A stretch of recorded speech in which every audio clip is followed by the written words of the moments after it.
নরওয়ের বিপক্ষে হেরে ক্ষত নিয়ে বিশ্বকাপ থেকে বিদায় নিয়েছিল ব্রাজিল। সেই ক্ষত তখনও দগদগে। কেউ কেউ ভাবছিলেন এই ধাক্কা কাটিয়ে ক্লাব ফুটবলে ফিরতে সময় লাগবে নেইমারের। কিন্তু ফুটবল মাঝে মধ্যে এমন রাত উপহার দেয় যেখানে হতাশা নিজেই পথ ছেড়ে দাঁড়ায় প্রতিভার সামনে।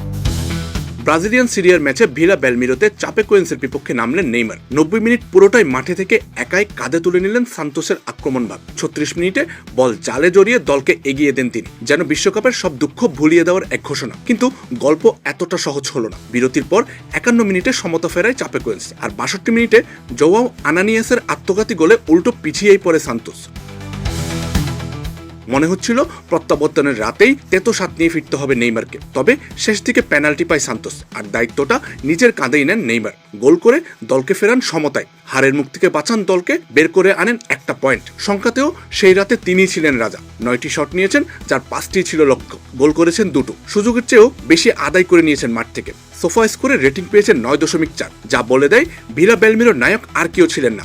গোলের বাইরেও আক্রমণ বুনেছেন নিজের হাতে। 62টি পাসের 48টি সফল। প্রতিপক্ষের অর্ধে 59টির মধ্যে 45টি সঠিক ঠিকানায়, সঙ্গে 2টি কি পাস।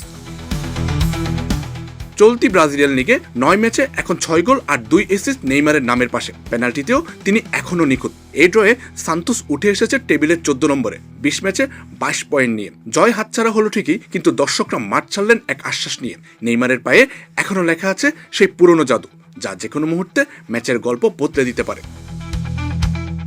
আমজাদ হোসেন আবির, খেলা 71।